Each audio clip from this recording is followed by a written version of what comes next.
Welcome back to another episode of the Yankees Farm Report. I know it's been a couple weeks. I've been away on vacation and getting readjusted, but glad to be back. Marcus, Aaron, Nick, how you guys doing? Good to be with you guys. Yeah, it's good to be Having me on back. again. Yeah, it sucks there's no minor league. Most of the Yankees affiliates aren't playing today. It's a lot of rain. From a person who cuts videos, I'm not too bummed out about it. But um, we're officially at the halfway point for the affiliate team, so just wanted to review the top 30 and see where they are as we march towards the midsummer.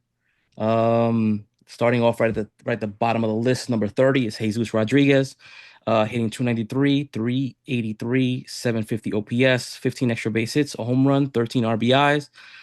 He was promoted in mid-May to AAA, where he has hit 316, 407 on base, 806 OPS, strikeout rate at 13%, and K rate at 15%.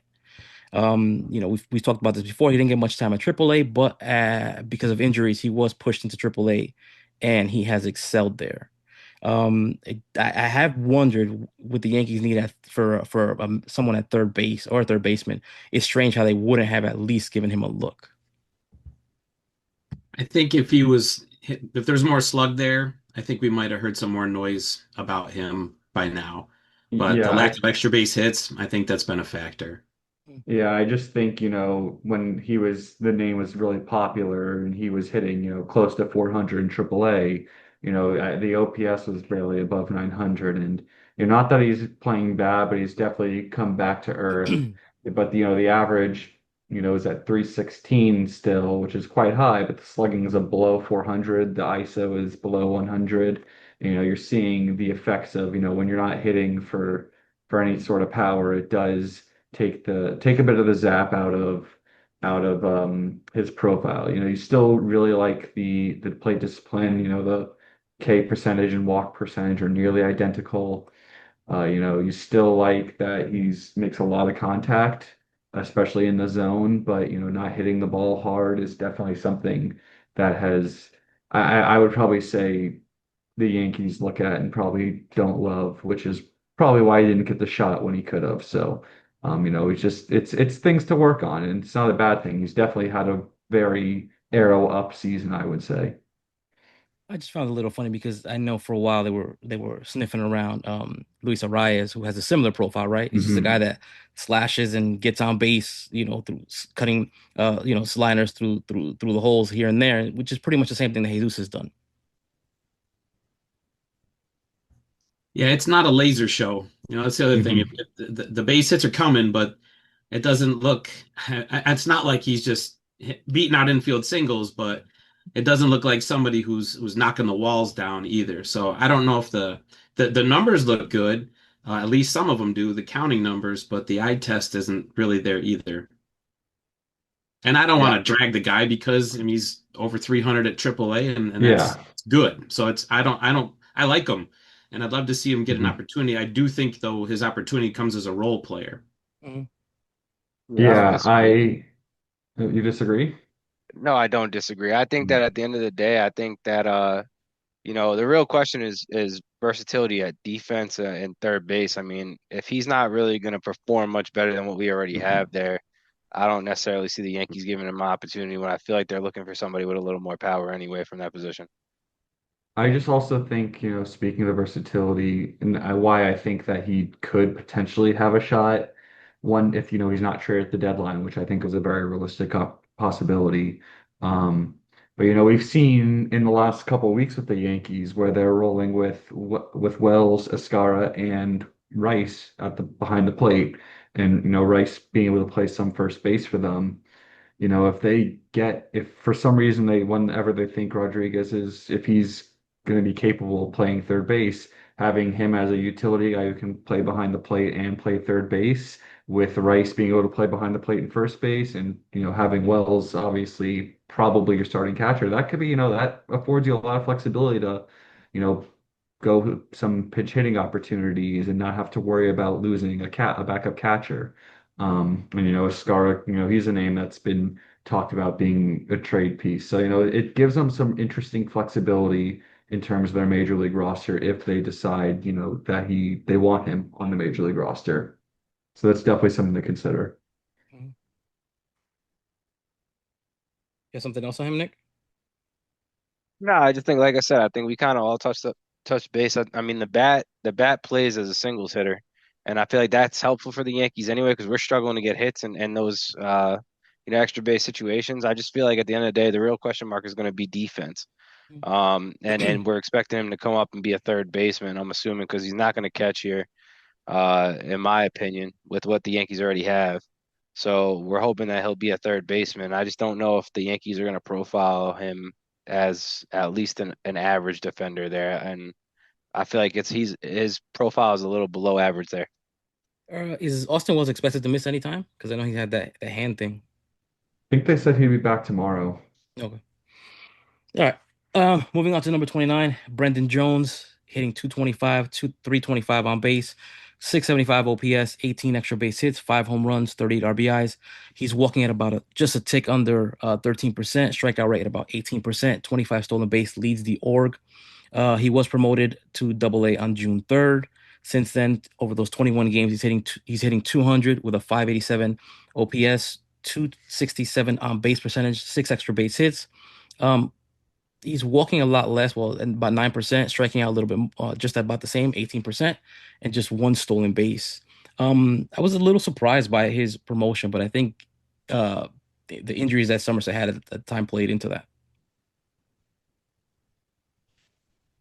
For a Yeah, I guy in think his first professional season, first full season, it's a really nice jump for him to make, but it's going to be an adjustment. Yeah, he's still going through challenges. Mhm. Yeah, and I don't think he was dominant at Hudson Valley, but he's what you think he is as a player. Is the defense, the speed, and all those things. And this is it's a leap pitching wise, and over time we'll have to see what that looks like. But it's a nice place for him to be at this point in his young career.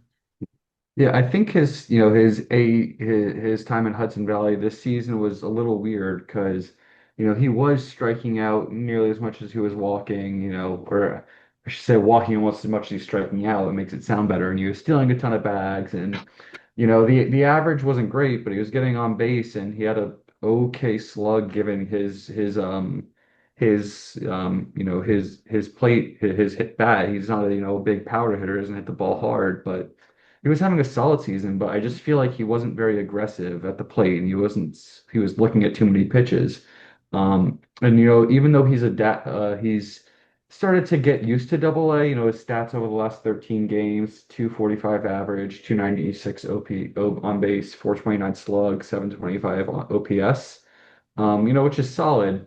It's You kind of hit the nail on the head. He's not walking as much, which was kind of his bread and butter. And I can see that, using TJ stats, from he's has a 33% chase rate, which is very unlike him. His ability to not swing at garbage pitches, that's what helped him get to this point. So I think it's definitely an adjustment because for him to be his best, it's walking, stealing bases, it's playing really good defense. And he's not able to steal as much when he's not getting on as much. So Yeah, I was gonna say he's only it got one stolen base since he's joined Somerset, which is really weird. yeah. So he's definitely a more floor than ceiling prospect, and I still think that floor is looking, relatively good, but there are some adjustments. He needs to get back to doing the things he does best completely. Yeah, I'm a fan of Brendan Jones, man. Defensively, he can man every position in the outfield pretty well. He's a slap hitter, kind of Brett Gardner-esque. I truly believe he's going to be traded at the trade deadline, though. I think he's a guy that fits the mold of, we have too many outfielders here. I would be shocked if he's not moved in some kind of trade for something at this deadline. He's a piece that I could definitely see being traded, though.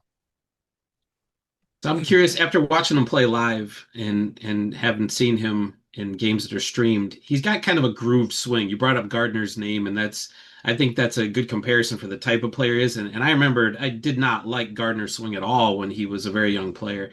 I like Jones's swing better, but he's got a swing that's geared towards hitting the ball between the first and second base hole right now. So being able to manipulate the barrel a little bit better as time goes on in Double A, that's something I'll be watching for. Moving on to number 28. That's Grayson Carter, 22.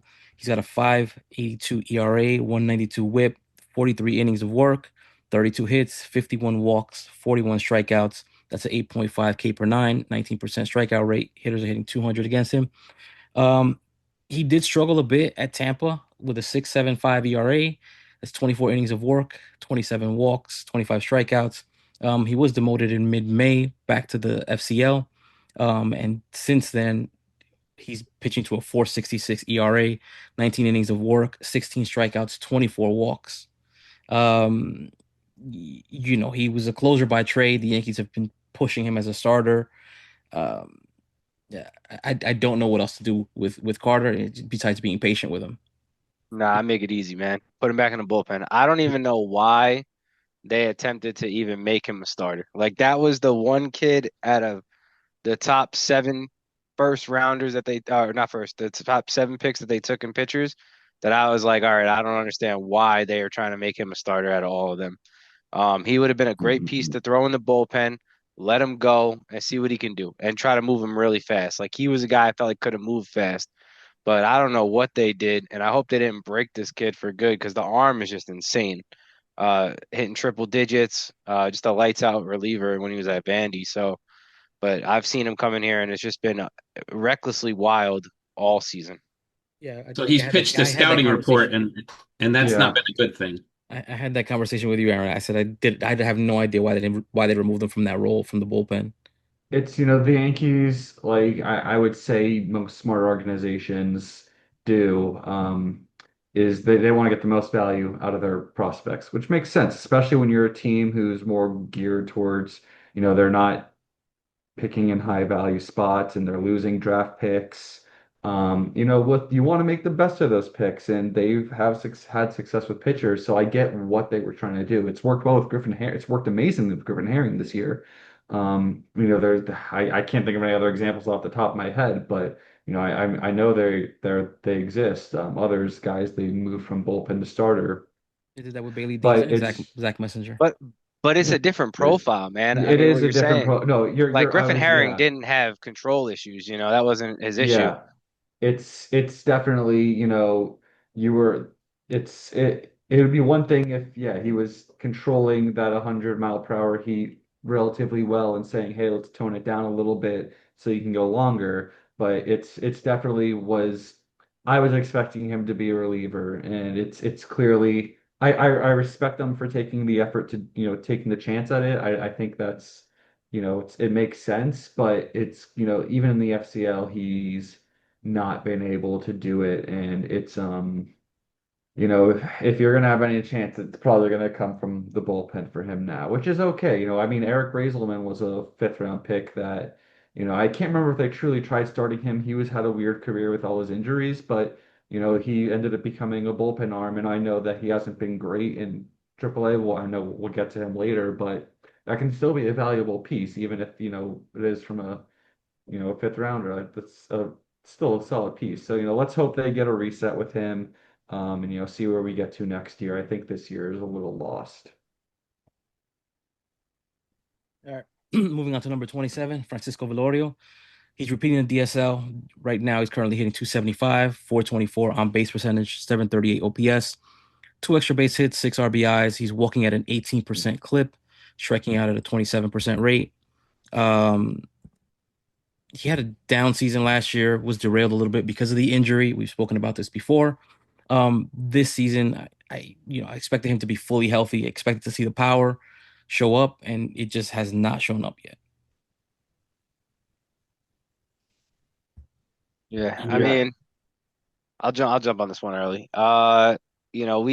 We got to talk to somebody that said to compare him to a guy like Leonardo Molina when we had signed him, a guy that has five tools, elite level center fielder, um, has everything. Yes, he got injured last year. Yeah, we knew about the shoulder injury. Um, there was discussions between whether they should sign him or Steven Martinez and which one could stay out of an organization longer and still perform.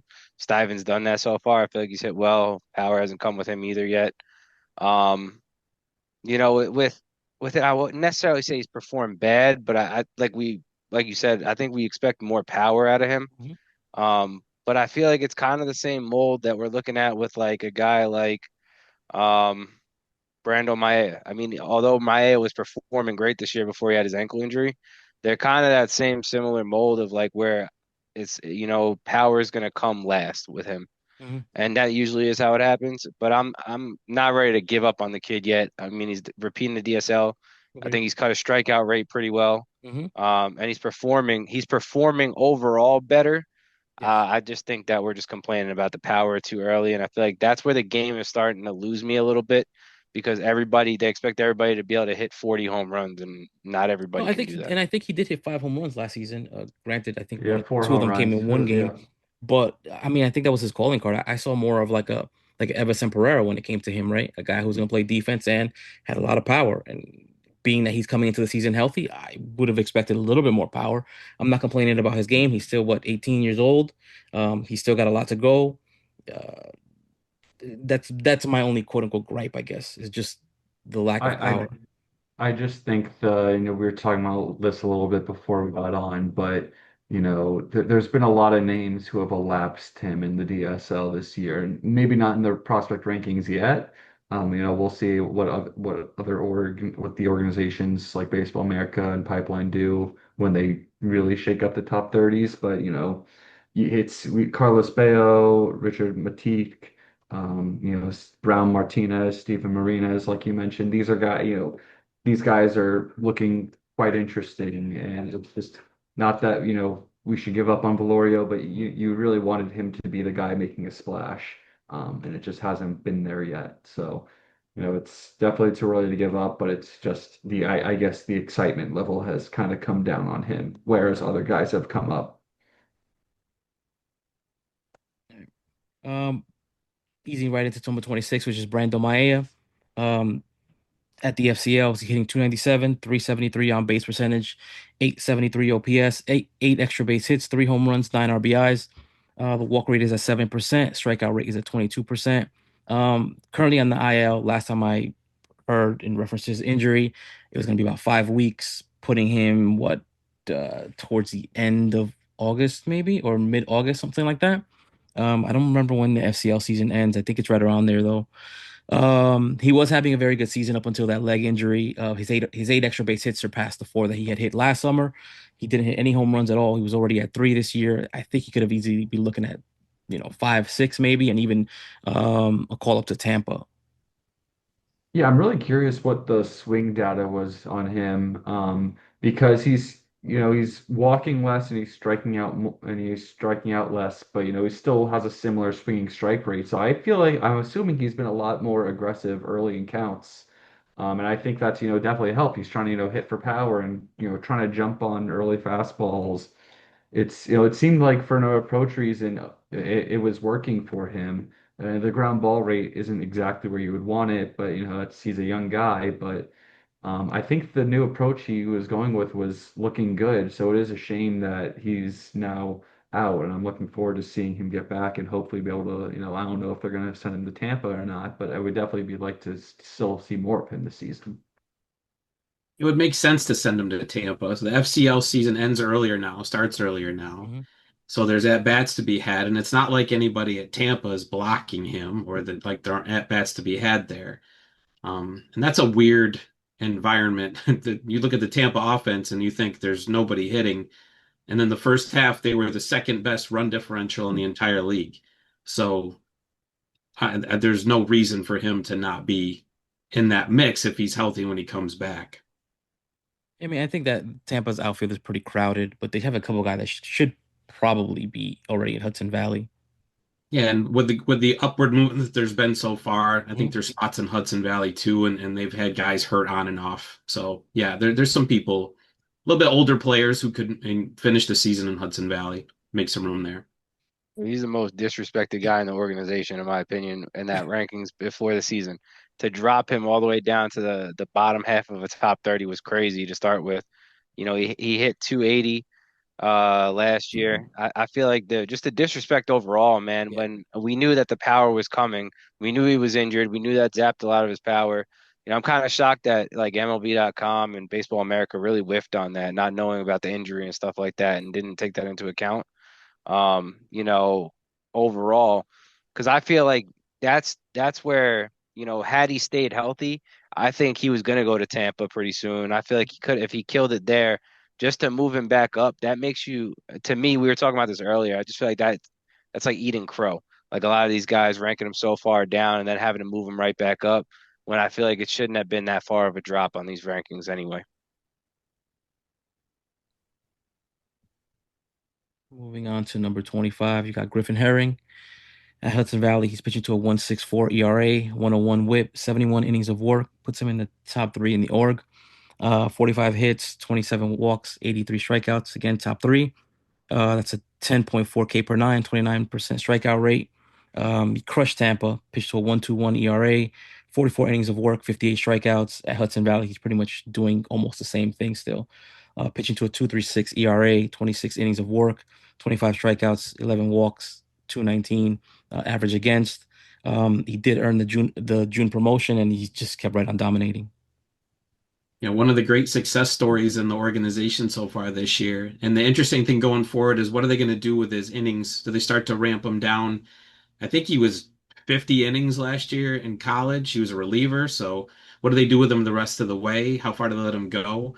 Yeah, he's already That's at what I'll be looking for in the 71. second half. But yeah, great Yeah. success story so far. He was my second favorite pick in the draft behind his college teammate Thatcher Hurd, who's unfortunately out for the season with UCL.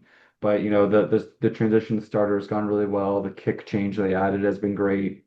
I just if he can add another tick or two to the fastball, he has elite extension. So, going from 92 miles per hour to 93, 94 could make him, an easy top 10 prospect in the system. And, we've seen what Cam Schulter's done adding velocity to his fastball, so it still can be done. He's only 22 years old, so huge success. I mean, if he adds 2 or 3 miles an hour to his fastball, I mean, you're talking possibly an ace. I Yeah. mean, with just the ability that he has. I mean, what can you say about the guy? He's come in and dominated uh as a left-hander, and then I mean this year for Yankees and left-handed pitching prospects has been great to see. And he's streamlined the head of it right now. He's been performing. He's been one of the top three pitching prospects in the Yankees organization just on performance alone. He's a steal at the sixth round. I don't know how teams let him fall that far, but I'm happy we got him. Overslot, that's how. Yeah. Still, you're right. I only think he only got 750K. That's still, more in like that third, fourth round territory, if I can do my math correctly. So yeah, he still slipped a good bit. And that changeup made all the difference in the world. I mean, he came out of college without it for the most part, and adding that He change did. makes him a viable starter. Yep.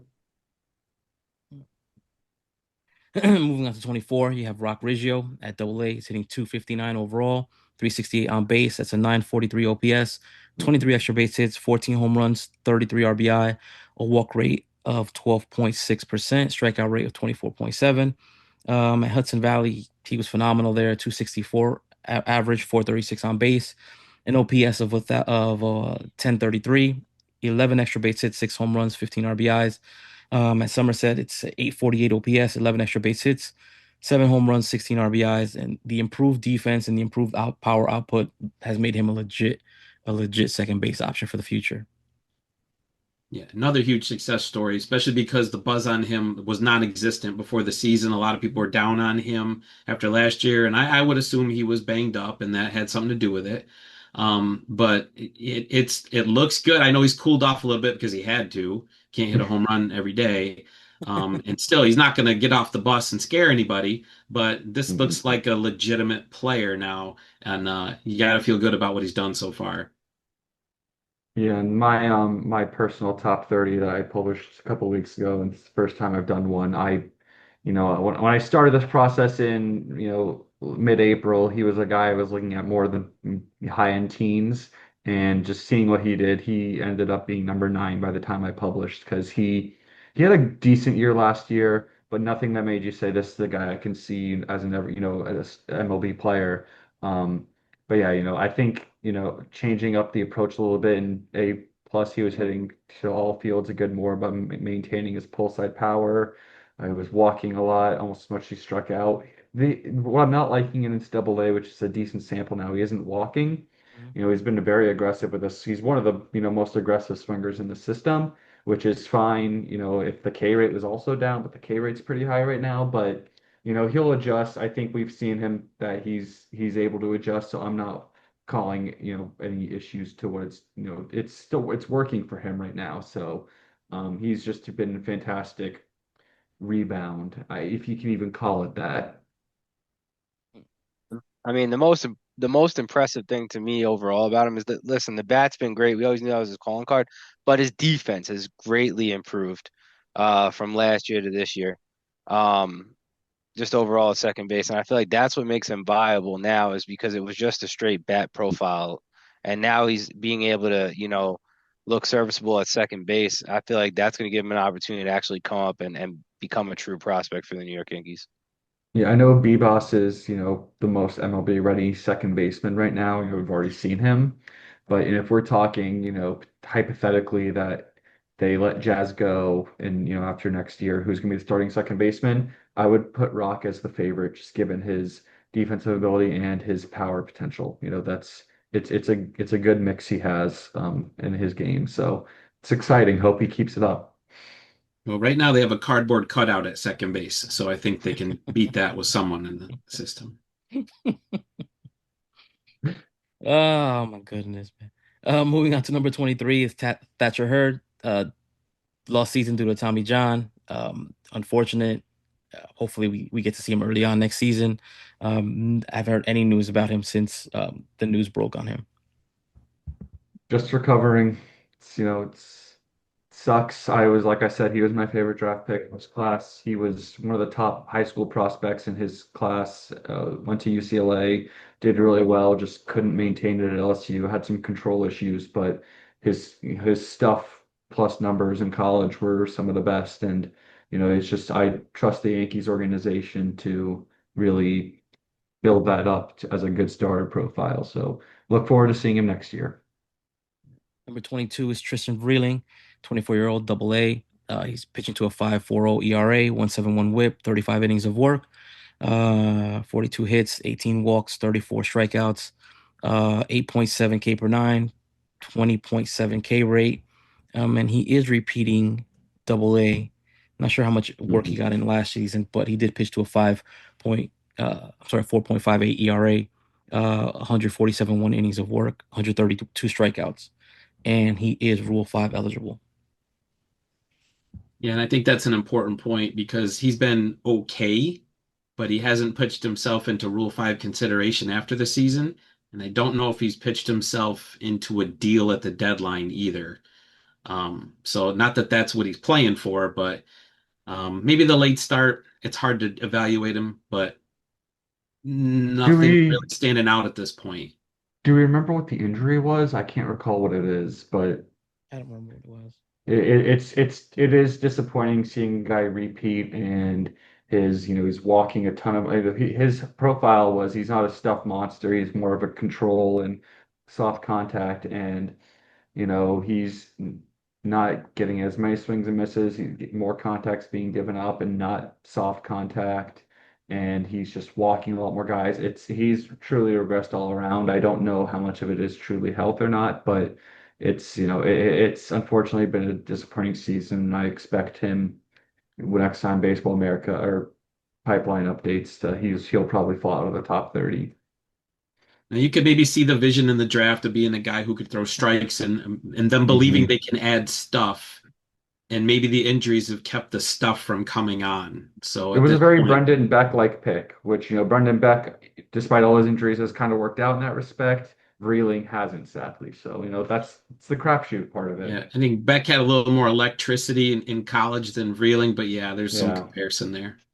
I'm not a fan. I wasn't even a fan when they drafted him. I haven't been a fan since it. I'm not trying to poop on anybody here, but like he he's been jumped in this organization by so many prospects now hmm that I just don't foresee him ever getting a chance here. So I hope for his sake he is involved in a trade. Um, as like a throw-in piece, but I don't really necessarily see where he continues to pan out here.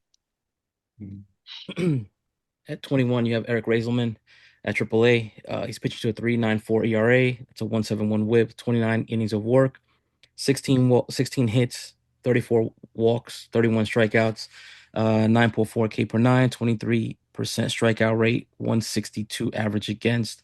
I still think Raiselman can be a weapon.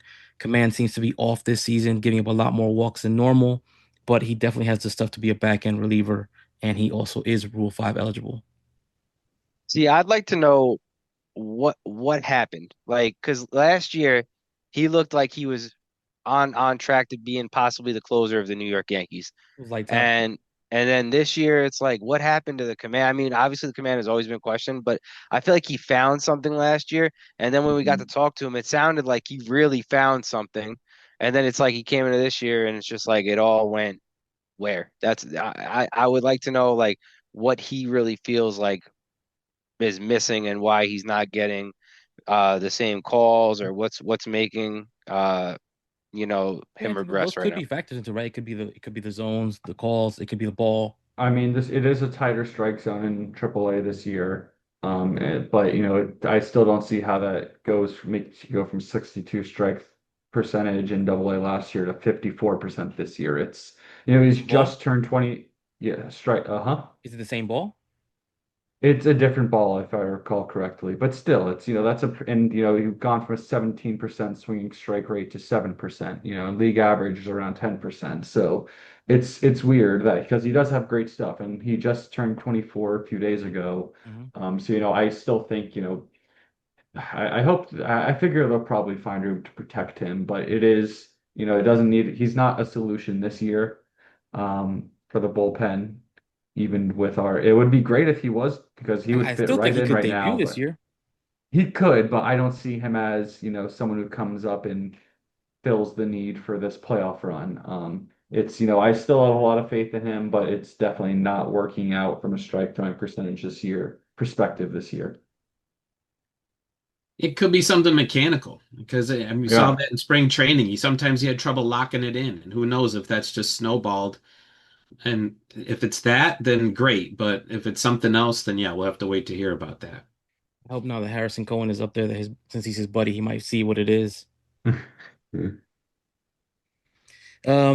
on to number 20, you have Clayton Beater at AAA. He's pitching to a 2.14 ERA, 129 WHIP, 21 innings of work, 17 walks, 35 strikeouts. That's a 15 K per nine, 38.5% strikeout rate, 137 average against. In my opinion, he should already be in the Bronx. Yeah, 100%. But this is called the Brian Cashman madness move. I don't understand why he's not in the Bronx right Entertaining now. trades for other guys when you have a guy who's clearly ready to show you what he has. Yeah, it brings up a guy who got absolutely mollywopped today out of the bullpen in any kind of role. It's time for him to come Yeah. up. I don't understand why he's not up here. Um, but like I said, that's another question for Brian Cashman to answer of why is this guy who's dominating AAA and has proven that he could pitch at the major league level, why is he not up? And the answer may be it's probably coming because they're running out of bodies out there. Hmm. Yeah, I if I got nothing if, more if to I gotta add. say, this is probably the worst that I've seen the bullpen in a very long time. This is the worst shape that Yeah. I've seen it. I can't remember the last time it was this bad. Well, it's funny. 2 weeks ago, I mean, or 3 weeks ago, we were on this. Aaron was telling us we had the best bullpen in baseball, and now we're like, please, Injuries, man. please bring up Beater. It's crazy how that can change so fast. Injuries and some guys just performance sliding. Yeah, it's gotten to a pretty bad state. And I know Clayton has struggled. He's also struggled with strike throwing, but he's getting a ton of whiffs, and that feels like a perfect Cruz replacement for the time being. And Hmm. just see where he is, and just give him a 3-week, 4-week runway, see where we are. And at the deadline, if you don't think he has it, get someone else. But I agree. I don't see the harm in giving him a chance right now. Yeah, I don't There's blame so you. many guys who are alike in that bullpen already with changeups and splits and their lack of Hmm. velocity. And this is a Throwing guy's a Yep. junk, different look. just throwing junk. Yeah. Um, Moving on to number 19, you have Jorge Vivas. He's hitting 290, 409 on base, 823 OPS, 13 extra base hits, 4 home runs, 27 RBIs. a walk rate of just over 13%, a strikeout rate of 7.5%. He did make his MLB debut this year, he played 22 games. He did hit 156. It's a 522 OPS, three extra base hits, a home run, four RBIs. The walk rate was at 7%. The strikeout rate jumped to 20%. And since his return to AAA, he's hitting 253 with a 774 OPS, six extra base hits, two home runs, 12 RBIs. The walk rate stayed the same, and the strikeout rate stayed the same. Yeah, everybody doesn't realize, but he was the reason we were winning all the games. So once we sent him down, we went on that losing streak. But nah, I mean, it's crazy because the guy that I talked to in the Yankees organization said he wasn't a big fan of Vivas. And Vivas has performed in AAA and in the minors tremendously. He always has more walks and strikeouts usually, except for I think last year. But you know, I don't see why he can't be better than what we have from DJ LeMahieu. My thing with Bebos in his first, his calling card as a hitter is he not only has a great eye, and he swings at pitches in the zone, he lays off pitches out of the zone, but he's a great contact hitter. And I don't have the numbers right in front of me. The last time I checked, his in zone contact percentage is over 90%, which is elite. Um, and when he got to the MLB, the swing decisions were still there. He was laying off the pitches he needed to lay off, but he was just not making here. Yeah, I have it. So in AAA, this is both in zone and chasing. He had an 89.9% contact rate. That's elite. In the MLB, he had 76.5%. That's not good, or not as good as for his given his profile. So I'm not writing them off, and I think we've seen just league wide a lot of guys come up and struggle right away. It's a much tougher jump, it seems like, than it used to be. It's always been a tough jump, but I think that if and when he does get a second chance, whether it's here or somewhere else, I don't know. If he's going to make it, he has to make that adjustment to making more contact because that's what makes him valuable. So I think that's the point what you just Hmm. said, the leap from AAA to the majors Yeah. is significant. And the question I have about Bebas is, do we already know who he is? Is this just who he is? And there's no ceiling there. And so if he doesn't come up to the bigs and put hits on the board, then what do you have here? Guy who makes contact but doesn't go anywhere. So I don't know what the ceiling is or if there's any ceiling left, and that's my question with him. Has he already exhausted his prospect status because we know what he's going to be? The ceiling was never high, but if he could play shortstop, I would rather see him than Peraza right now. I'll definitely say that. I'm not even going to mention, the other infielder we're all thinking about just because it's not worth my breath. Moving on to number 18, you have Kyle Carr. He's in high A, pitching to a 2.86 ERA, 121 whip, 63 innings of work, 44 hits, 32 walks, 50 strikeouts, seven strikeouts K per nine, 19% strikeout rate, 192 average against. In my opinion, it's time to promote him. He has over 160 innings of work at high A.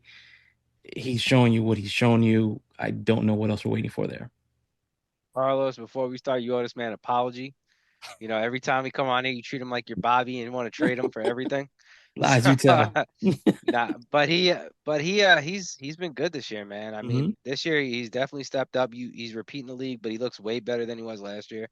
Hmm. Um, I agree, man. He should have been promoted at least a couple of weeks ago, but definitely now. It's time Should to be see next what he man has up. at Double A. Yeah, it's time to see what he has at Double A. I just think that, I don't just necessarily disagree, but I think But you disagree. I just think it's concerning about his profile is just he's doesn't get a lot of he's walking a lot of guys, doesn't get a lot of strikeouts, and he doesn't get he has a decent ground ball percentage, but I worry that he's 224 BABIP against is pretty lucky. The 4.51 FIP. Is pretty high in general. When I'm analyzing guys, I prefer FIP over ERA in the minor leagues. I think that he probably deserves the chance to go in Double A, but I worry about him as a starter if he's not if he's walking this many guys, 4.57 walks per nine is not a great percentage. So it's just something to kind of look at. It's something to really consider because he does need to tighten that up. He's another guy where the stuff jump wasn't there. And matter of fact, it might have gone backwards a little. You remember how inconsistent and rough it was last year for him? At least he's been consistent this year, and I would say consistently good, but the stuff doesn't jump off the screen. So I would love to hear what the scouts have to say about that kind of thing. And I wonder if that hasn't been what slowed him down in terms of a promotion. So he's clearly been good enough where he is, but I think maybe they wanted to see a little more velocity, maybe a third pitch that was a little bit sharper. But again, the numbers look good. And I do think you're right, Carlos. His time's probably coming. Hmm. That's at some point. I mean, You got to do we challenge need to him. stop? No, Yeah, you but got at to some test point, him. do we need to stop looking at velocity for all these guys? Because Brendan Beck is not a velocity king, but he just dominates. He's the guy who can, locate, doesn't get hit hard. At Not the some black. point, But if I, you're going to I be doing that, you need to be able to throw strikes, and he's not throwing a great amount of strikes right now. That's my issue with it. I So you're mean saying that's it's all Because fair. smoke and I mirrors. think your So point's it's all valid. smoke I and think your mirrors with point's him. valid. It's not everyone has to be a strikeout guy. I think there's a guy we're about to talk about in a couple spots that, it fits that mold. But Kyle Carr now is just walking too many guys. So, I we'll see. mean I think, Yarborough though. Yarborough was doing good this year too, so that's yeah. why No, you you're know, absolutely right. There is a way to succeed with not being a velocity monster, but I just don't think he's doing those things well enough where I would like them to be. But I also don't disagree that, put him the double A and give him the real challenge because that's what's going to make or break. Is this guy have a chance to be a starter or do you need to move him to the pen? Well, Yeah. I agree. And that's my point. Like, I'm not Yeah. saying he needs the velocity, but I don't know if he has enough tricks without it, where Yarborough does. And like I worry about Beck. Is the changeup good enough to keep people off the breaking ball and the fastball? So that's my question with Carr. Is there a third pitch there that's good enough to keep him moving? the thing about Beck, man, and I was telling Carlos this, I think it's just the arm slot. Like the way it all comes out, everything comes from the same location. Hmm. So and everything from what I heard from people that know what the Yankees say, all of his movement on his pitches all look the same. So it's not like like how a cutter would look it, or and you can see the spin. Everything is the same, and it just Yeah. drops. So It's there's levels deceptive. of his drop, and that's why he's Yeah, not 'cause getting hit because his fastball stays, but his Hmm. changeup dips a little bit, and then his curveball, boom. So it's all the same level. So it's coming at you like, Yep, no, and you got it's to figure out. deceptive. Pitcher, yeah, you isn't that can't all? see it Isn't out that of the all shape? hand. Isn't that shape? Well, it's part of it, but also it's two it's aspects of it because when hitters are Pitch looking, tunneling. yeah, there's Yeah. tunneling. Yeah, if you're a hitter and you're seeing a guy throwing from here all the time, or versus what he might throw is something else from here, whatever. That's an extreme example, but like they look at the arm because you can tell that, so you can't tell from his arm, but then he also tunnels his pitch as well. So out of the hand, which way it's going, you can't see it. So yeah, it's even without the velocity, he is a very his mechanics are very, very mature. So, yeah, and Carr is only 23 years old and Beck is 26. I understand Beck has, not been able to. I think he's pitched less innings for the Yankees than Carr has, funny enough. But it's not the end of the world for Carr. But yeah, Beck does do that really well. Yeah.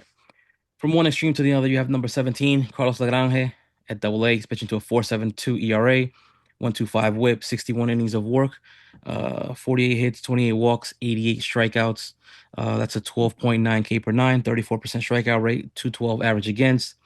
Um, uh, I've spoken about Lagrange at length, man. I just love the dude, and I'm hoping that he turns into the guy that we think and hope he can be, which is a frontline starter. I mean, honestly, could his first half have gone any better from preseason? What you would have hoped for him to do in the first half? Could it have been any better than this? What you would have hoped for? I mean, if at the beginning of the season, if in pre in March, if you had told me that he would have had what was it 20 something walks in the first half of the season, I would have said, ooh. Yeah, um, it's even in Double A he's had his hiccups, but even this last start when he had 7 walks, he still had 13 swinging strikes, which is, pretty solid for a day where he just didn't have his command. And, it's the stuff is ace level. The command has gotten a lot better. He's only barely 22 years old. He's an MLB pitcher. I still believe it can be as a starter and as a frontline starter on that. But, it's even as a reliever, he could be a nasty reliever. It's good to see him healthy and pitching well. I don't think I remember one of the episodes I was on before the season. I think we were talking about it that it was kind of surprising to see him an A+ to start the year, and the Yankees obviously knew something that we all didn't because he's been excellent. Yeah, I mean, And that's where I see him velocity as a becomes front an issue. line. I see him as a frontline Mhm. starter, and at worst, Dylan Betances 2.0. Yeah, guys don't hit fastballs like that. The numbers are pretty clear. So having that in your back pocket, there's going to be something there, whether it's as a starter or a reliever. Was So Jabba Chamberlain ever hitting 102? I don't remember. If he I did, he don't. topped Yeah. at it. I'm gonna say this, man. So I think before the year, I told you that this was a make or break year for him, right? Because I Mhm. remember saying like he's gotta figure out the command, otherwise this is it for him. And he did an unreal job. I just think that people jumped the gun too fast on it because the potential is there and threw him. Oh, he's the Yankees number two prospect. He's the Yankees this. He's the Yankees that right now. Where I don't necessarily think he's even the the second best pitching prospect for the Yankees right now.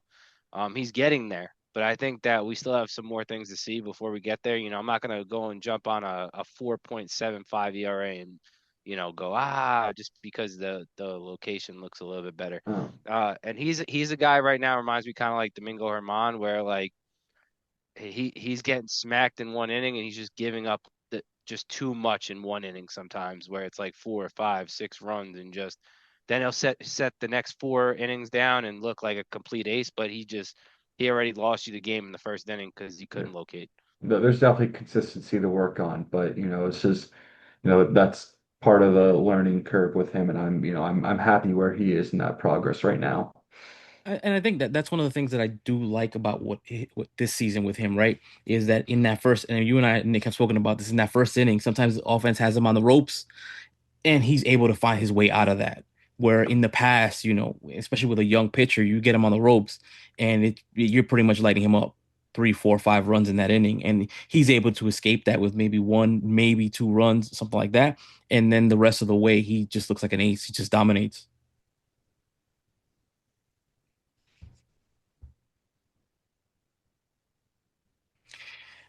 Moving on to number 16, you have Gage Zeal at Tampa.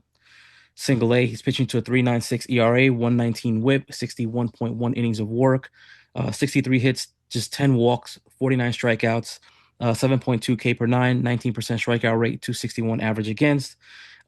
He did start out a little rough, and I have mentioned this, but looking at his last 8 starts, he's pitching to a 2.91 ERA, 46 innings of work, 40 strikeouts. The strikeout rate is up to 20, almost 22%. In June, he pitched a 2.84 ERA, 25 innings of work. And he just keeps looking better as the season goes on. Yeah, Man, no, there's some. Sorry, go ahead, Nick. no, go ahead. I'll let you go before I go. No, I think it's just he's gotten sharper and sharper, and you can see what they liked. It's there's definitely room for growth on the pitches that he's featuring now. And again, it's the rounding out of the repertoire as he continues, but that's been on an upward trajectory since he's debuted. So everything pointing in the right direction for him, and it just seems like it keeps getting better. Good sign. Yeah, like literally the mold of what we were just talking about with Kyle Carr and Brendan Beck, like just a command artist. The stuff is not gonna go and blow you away, but he just knows how to limit contact. Like he's just very good at it. So I don't know if the next move for him would be to move him up to high A. The thing is, like I said, we have a couple guys at high A that I feel like need to go to double A before you can even move people up there. And then now Hmm. coming back with Alan Facundo, who's coming back, who looked dominant again in his second FCL start. I don't know where they're gonna move Facundo to, but that's an unreal arm too that we're not gonna talk about today. But Yeah. Gage Zeal, I mean, he's pretty much everything that the Yankees kind of like in terms of a guy that will just go out there and battle you throughout a whole start. Yeah, he was the guy I was alluding to when talking about Carr, and he has good stuff. He throws, I believe, 94. He can get up to 95, 96. But he's much more command artist and 3.9 walk percentage going into tonight. Tonight he had 6 innings, no walks, 8 Ks. So that 3.9 walk percentage is going to go down. That 19.1 K percent is going to go up. The only thing is, it is low A, and he's, college pitcher. So it's how much of it is just taking advantage of young players. I definitely want to see him at A plus, but he definitely has some really interesting stuff where if he can improve his swing and miss even a little bit, the fact that he throws so many strikes and limits soft contact, it's a really good profile. Yeah, he's been very good this year. Is the Florida State League using the automated strike zone, or just are they using it on the weekends, or is it experimenting with it? They're using the challenge system. Just the challenge system, but not the automated strike zone. Okay. Because there's some breaking balls that I've seen him throw. It looked like, when you're playing wiffle ball and you have the chair set up and somebody just throws this looper and it hits the thing, you get a strike call. He's landed a few of those where I wondered if they just kind of got inside the box and those were strike calls. But yeah, he can. I think those pitch shapes will tighten up a little bit, but he's heading the right direction. Um, Number 15, you have Raphael Flores, 24 years old at Double A, hitting 287, 347 on base percentage, 838 OPS, 33 extra base hits, 13 home runs, 48 RBIs. The walk rate is at 8%, strikeout rate is 27%. Um, in my opinion, that he should have started the season at Scranton at AAA.